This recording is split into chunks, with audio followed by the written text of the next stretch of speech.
Assalamualaikum warahmatullahi wabarakatuh. Perkenalkan, nama saya Rafael Fandi dari kelas 10-7.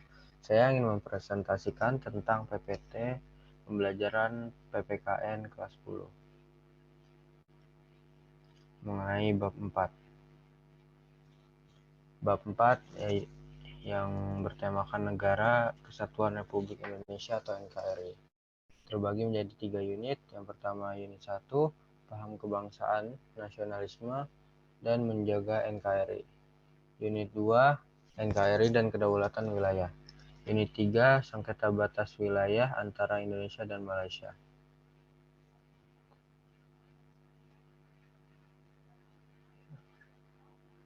Unit 1, paham kebangsaan, nasionalisme, dan menjaga NKRI. Paham kebangsaan, nasionalisme, dan menjaga NKRI. Tegak berdirinya Indonesia sesungguhnya dibangun oleh ide-ide besar para pendiri bangsa, atau the founding fathers. Di antara ide itu tentang paham kebangsaan yang dalam rapat atau sidang-sidang sebelum Indonesia merdeka, seperti pada BPUPK 29 Mei sampai 1 Juni 1945, terjadi diskusi atau tukar pikiran mengenai apa yang dimaksud dengan bangsa dan kebangsaan itu. Perbedaan pendapat di antara tokoh-tokoh bangsa dalam sidang BPUPK tentang makna kebangsaan terlihat dalam pidato Soekarno 1 Juni 1945. Pendapat Soekarno menjadi titik tolak dalam merumuskan konsep kebangsaan dalam konteks Indonesia.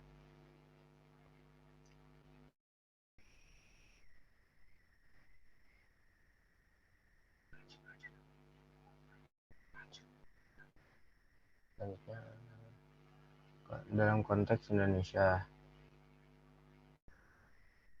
Dalam sidang BPUPK, perbedaan pandangan mengenai suatu persoalan dapat dilihat dari dua kelompok, antara kubu nasionalis dan Islamis. Karena itu, Soekarno memberikan penekanan bahwa apa yang disampaikannya saat sidang atas dasar sebagai bagian dari bangsa, yang tidak memiliki tendensi atau menolak atau mendukung salah satu kubu. Sebagaimana terlihat secara eksplisit dalam petikan pidatonya, Soekarno menggarisbawahi dua hal. Pertama, tentang identitas dirinya yang juga merupakan penganut agama Islam, sehingga pendapat-pendapatnya tidak dimaksudkan untuk menyerang atau menolak pandangan tokoh Islam. Kedua, meletakkan paham kebangsaan sebagai dasar tegak berdirinya sebuah negara.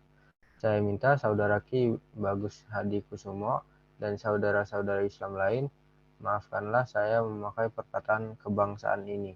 Saya pun orang Islam, tetapi saya minta kepada saudara-saudara, janganlah saudara-saudara salah paham jikalau saya katakan bahwa dasar pertama membuat Indonesia ialah dasar kebangsaan. Soekarno. Jika kita baca isi pidatonya dengan saksama, akan terlihat di satu sisi ia setuju dengan Ki Bagus Hadi Kusumo, sedang di sisi lain ia justru tidak setuju kepada tokoh-tokoh perumus konsep kebangsaan seperti Ernest Renan dan Otto Bauer. Sebagai saudara Ki Bagus Hadi Kusumo katakan kemarin, maka Tuan adalah bangsa Indonesia, Bapak Tuan pun adalah orang Indonesia, nenek Tuan pun bangsa Indonesia, datuk-datuk Tuan, nenek moyang Tuan pun bangsa Indonesia.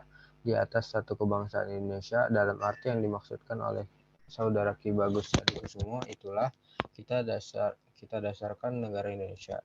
Soekarno mengajukan pertanyaan, apakah yang dinamakan bangsa? Apakah syaratnya bangsa? Upaya menjawab pertanyaan yang diajukannya itu, disinilah terlihat wawasan kebangsaan Soekarno yang begitu luas. Ia pada awalnya ingat dan mengutip pendapat tokoh terkemuka bernama Ernest Renan dan Otto Bauer.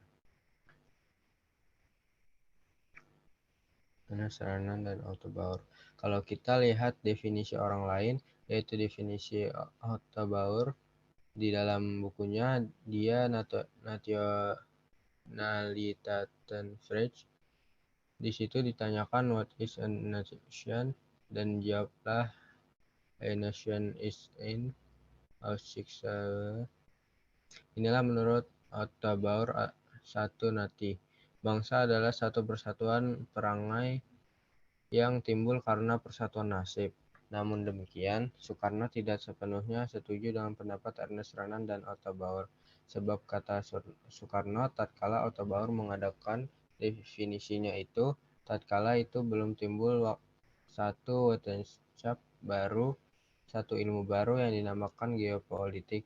Geopolitik adalah merujuk pada hubungan antara politik dengan teritori dalam skala lokal, nasional, dan internasional. Ilmu atau studi mengenai penyelenggaraan negara yang kebijakannya dikaitkan dengan masalah-masalah geografi, wilayah, atau daerah pada suatu bangsa.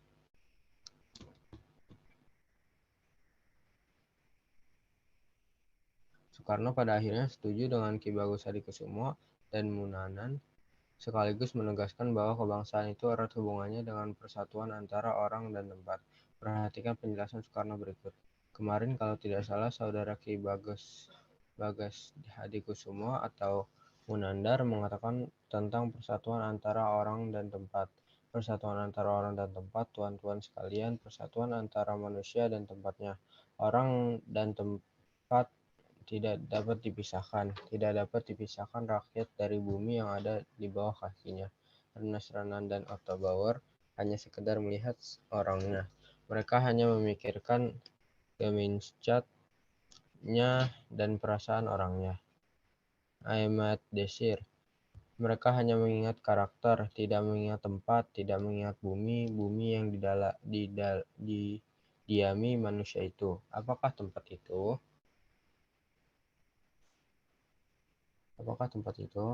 Tempat itu yaitu tanah air. Tanah air itu adalah satu kesatuan.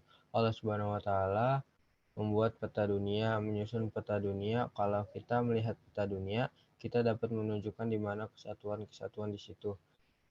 Kesatuan-kesatuan di situ, seorang anak kecil pun jikalau ia melihat peta dunia, ia dapat menunjukkan bahwa Kepulauan Indonesia merupakan satu kesatuan.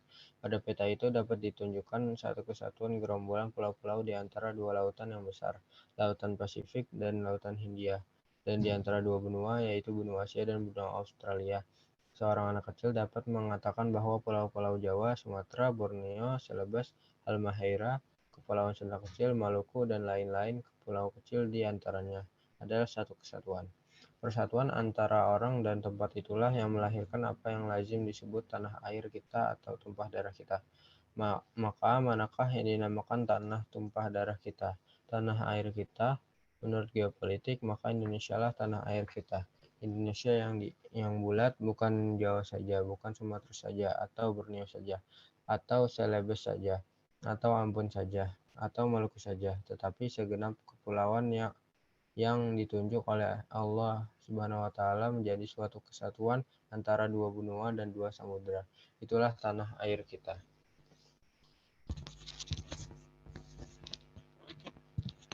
Maka jikalau saya ingat perhubungan antara orang dan tempat, antara rakyat dan buminya, maka tidak cukuplah definisi yang dikatakan oleh Ernest Renan dan Otto Bauer itu. Tidak cukup definisi Otto Bauer aus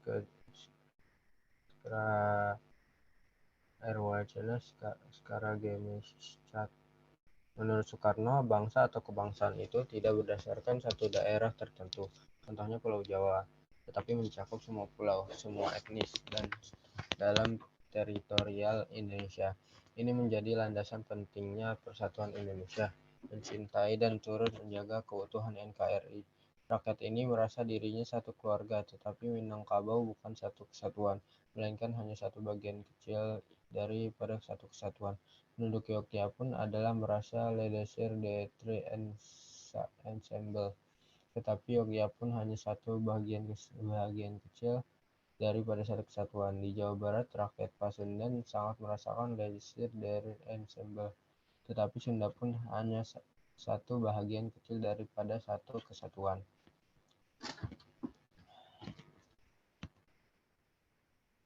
Pendek kata, bangsa Indonesia, Natal Indonesia, bukanlah sekadar satu golongan yang hidup dengan le désir d'être ensemble di atas daerah kecil seperti Minangkabau atau Madura atau Yongga atau Sunda atau Bugis, tetapi bangsa Indonesia ialah seluruh manusia-manusia yang menurut geopolitik yang telah ditentukan oleh Allah Subhanahu wa taala tinggal di kesatuannya semua pulau-pulau Indonesia dari ujung utara Sumatera sampai ke Irian seluruhnya. Dari sanalah pemahaman yang substansial terhadap makna kebangsaan mengantarkan pada sikap nasionalisme yang menghendaki rasa ingin bersatu, persatuan perangai dan nasib. Dalam pemahaman yang lebih luas, nasionalisme adalah suatu sikap politik dari masyarakat dan bangsa Indonesia yang mempunyai kesamaan kebudayaan, wilayah, serta kesamaan cita-cita dan tujuan. Dengan demikian, masyarakat suatu bangsa tersebut merasakan adanya kesetiaan yang mendalam terhadap bangsa itu sendiri.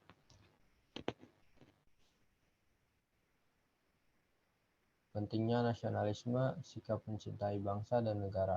Tahukah kamu bahwa nasionalisme adalah sikap yang sangat penting untuk dikembangkan dalam berbangsa dan bernegara. Negara dan yang rakyatnya menjunjung tinggi rasa nasionalisme akan menjadi bangsa yang kuat. Sikap nasionalisme ini juga harus sejak dini. Pentingnya sikap nasionalisme membuat siapa saja wajib mengetahui apa itu nasionalisme yang sebenarnya.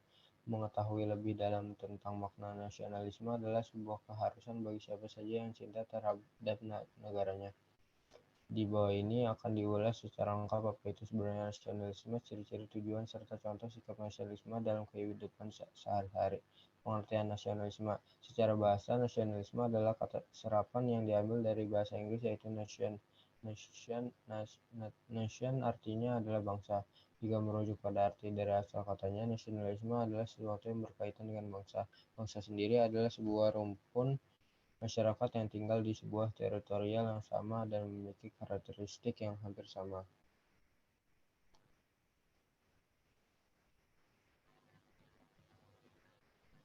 Menurut Kamus Bahasa Besar, menurut Kamus KBBI, nasionalisme adalah sebuah paham yang mengajarkan untuk mencintai bangsanya sendiri. Dalam hal ini jelas jika nasionalisme sangat erat kaitannya dengan mencintai negara, baik budayanya, masyarakatnya, maupun tatanan yang ada di negara tersebut. Jika merujuk pada KBBI, maka orang yang memiliki rasa nasionalisme yang tinggi adalah orang yang mencintai negaranya. Sementara jika merujuk pada paham Pancasila dan pembukaan UUD NRI tahun 1945, nasionalisme adalah sikap cinta tanah air yang menjaga persatuan bangsa dan tetap menjaga perdamaian yang ada di dunia. Pengertian nasionalisme dari segi bahasa berbeda dengan chauvinisme. Kedua kata ini sama-sama diartikan mencintai bangsa dan negara, namun pada paham chauvinisme, kecintaan pada negara sangat fanatik sehingga membenarkan, merusak, atau menghancurkan negara lain demi kejayaan bangsa sendiri. Tentu saja paham chauvinisme ini tidak sejalan dengan nilai nasionalisme karena paham chauvinisme bisa merusak perdamaian dunia. Tujuan nasionalisme. Sikap nasionalisme di suatu negara memiliki tujuan-tujuan yang ingin dicapai. Merujuk pada definisinya, beberapa tujuan nasionalisme adalah sebagai berikut. 1. Menumbuhkan dan meningkatkan rasa cinta terhadap tanah air dan bangsa. 2. Membangun hubungan yang rukun dan harmonis antara individu dan masyarakat. 3. Membangun dan mempererat tali persaudaraan antar sesama anggota masyarakat. 4. Berupaya untuk menghilangkan diskriminasi atau tuntutan berlebih dari warga negara kepada pemerintah. 5. Menumbuhkan semangat rela berkorban bagi tanah air dan bangsa. 6. Menjaga tanah air dan bangsa dari serangan musuh baik dari luar maupun dari dalam negeri. Ciri-ciri nasionalisme. Nasionalisme dapat kita kenali dari karakteristiknya menurut Dr. Sudio. Ciri-ciri nasionalisme adalah sebagai berikut. 1. Adanya persatuan dan kesatuan bangsa.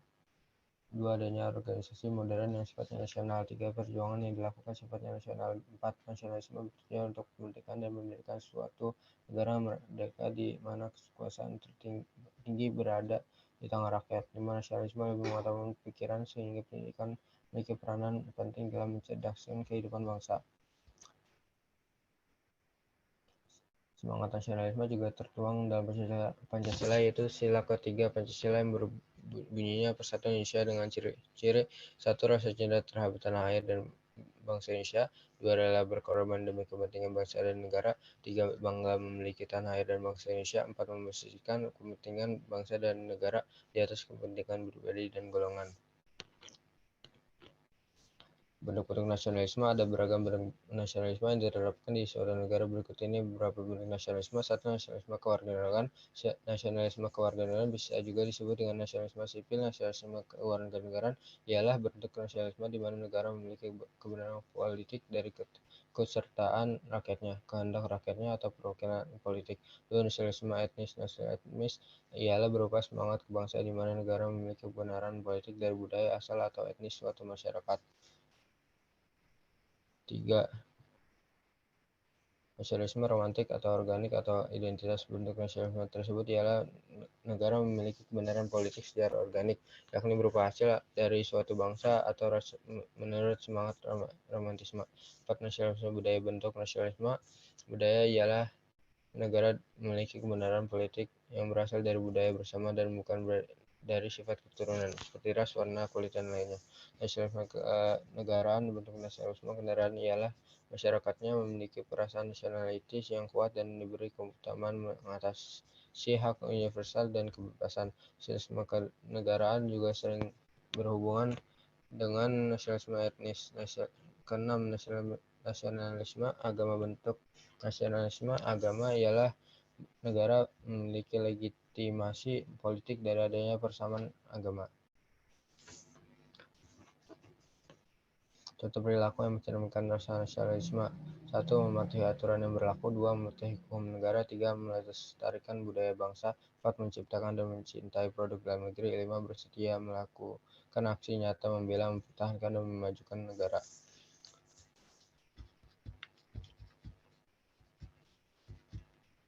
Unit 2. NKRI dan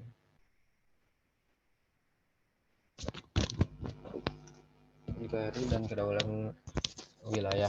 Wilayah Indonesia ini jadi rebutan negara lain. Hubungan Indonesia dan Cina kembali memanas terkait sengketa di perairan Kepulauan Natuna. Terbaru soal nekatnya kapal-kapal nelayan Cina yang masih beroperasi di Laut Natuna. Bahkan mereka dibela oleh pemerintah Cina. Saling klaim batas wilayah bukan hanya terjadi antara Indonesia dengan Cina. Beberapa negara yang berbatasan langsung dengan Indonesia kerap kali bersengketa batas wilayah. Berikut ini ulasan yang diambil dari berbagai sumber soal Pulau Sipadan dan Ligitan. Sengketa Sipadan dan Ligitan adalah persengketaan Indonesia dan Malaysia atas pemilikan terhadap kedua pulau yang berada di Selat Makassar, yaitu Pulau Sipadan. Persengketaan antara Indonesia dengan Malaysia mencuat pada tahun 1967 ketika dalam pertemuan teknis hukum laut antara kedua negara. Masing-masing negara ternyata memasukkan Pulau Sipadan dan Pulau Ligitan ke dalam batas-batas wilayahnya. Kemudian pada tahun 1998, masalah sengketa Sipadan dan Ligitan dibawa ke Mahkamah Internasional. Pada babak akhir, Mahkamah Internasional menilai argumentasi yang diajukan Indonesia mengenai kepemilikan Sipadan dan Ligitan yang terletak di sebelah timur Pulau Sebatik, Kalimantan Timur tidak relevan. Karena itu, secara de facto dan de jure, dua pulau yang luasnya masing-masing 10,4 hektar dan 7,4 hektar untuk Ligitan menjadi milik Malaysia. Delegasi Indonesia mengakui argumen Malaysia lebih kuat. Negara jiran diuntungkan dengan cara change of title atau rantai kepemilikan, dan argumen effective occupation yang menyatakan kedua pulau itu lebih banyak dikelola orang Malaysia. Jurus effective occupation juga secara tidak langsung menunjukkan kedua pulau itu sebagai terra nullius, tanah tak bertuan. Mahkamah Internasional juga memandang situasi Pulau Sipadan dan Ligitan lebih stabil di bawah pengaturan pemerintah Malaysia. Blok Ambalat.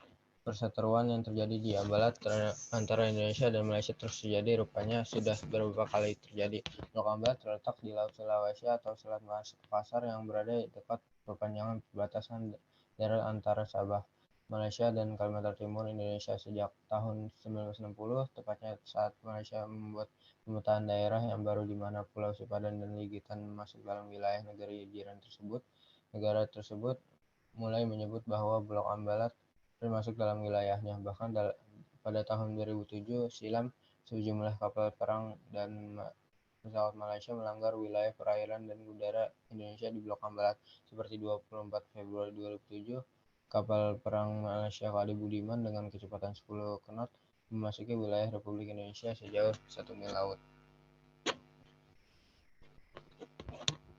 Masih tanggal 24 Februari 2007 pada sore harinya pukul 3 WITA, kapal perang KD-Sri Perlis melintas dengan kecepatan 10 knot memasuki wilayah Republik Indonesia. Sejauh 2 mil laut yang setelah itu dibayang-bayang KRI Welang, kedua kapal berhasil diusir keluar wilayah Republik Indonesia. Konflik kepemilikan wilayah ini pun bergulir hingga puluhan tahun. Diketahui Ambalat hingga saat ini masih berstatus milik Indonesia. Perairan Natuna. Hubungan Indonesia dan China kembali memanas terkait sengketa di perairan Kepulauan Natuna. Ketegangan antar kedua negara itu dapat dipicu aksi kapal-kapal nelayan asal negeri tirai bambu dikawal kapal Coast Guard memasuki kawasan zona ZEE Indonesia di perairan Natuna.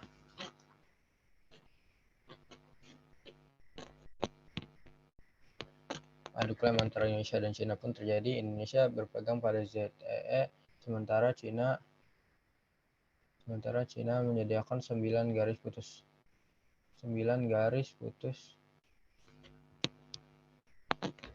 atau 9 dash line sebagai patokan menyatakan perairan Natuna masuk dalam wilayahnya. Pemerintah melalui Menteri Luar Negeri Retno Marsudi menegaskan menolak klaim China sebagai wilayah Natuna. Hal ini disampaikan usai rapat koordinasi terbatas di kantor Kemenko Polhukam.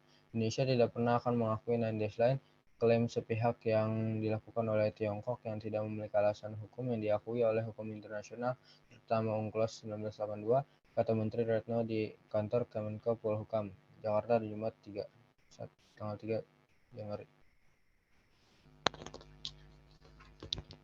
Unit 3 Sengketa Batas Wilayah antara Indonesia dan Malaysia. Dasar hukum batas wilayah periode kemerdekaan.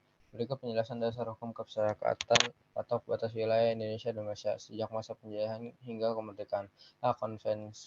Konvensi Belanda Inggris tahun 1891. Belanda dan Inggris menandatangani perjanjian ini pada 20 Juni 1891 di London. Konvensi ini mengatur banyak hal menyangkut penentuan batas wilayah seperti penentuan threshold dan hal-hal lain yang menyangkut kasus sengketa wilayah. B. Kesepakatan Belanda Inggris tahun 1915. Belanda dan Inggris menyepakati atas hasil laporan bersama tentang penegasan batas wilayah pada 28 September 1915 di Kalimantan. Kesepakatan ini kemudian ditindaklanjuti dengan penandatangan MOU oleh kedua belah pihak berdasarkan Traktat 1891 lalu dikokohkan di London pada 28 September 1915. C. Konvensi Belanda Inggris tahun 1928. Belanda dan Inggris menandatangani kesepakatan ini pada 28 Maret 1928 di Den Haag. Kemudian diratifikasi oleh kedua negara pada 6 Agustus 1930. Konvensi ini mengatur tentang penentuan batas wilayah kedua negara di daerah Jagoy antara Gunung Raya dan Gunung Api yang menjadi bagian dari Traktat 1891. DMOU Indonesia dan Belanda tahun 1971.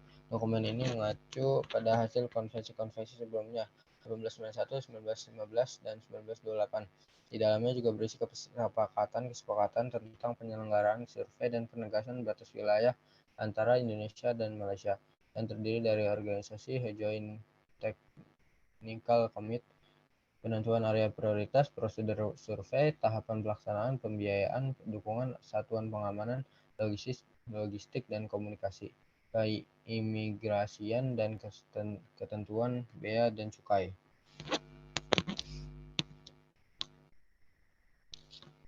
Karena alasan yang kompleks itulah pasal 25A UUD NRI tahun 1945 mengarahkan agar dibuat regulasi berupa undang-undang dalam menentukan batas wilayah.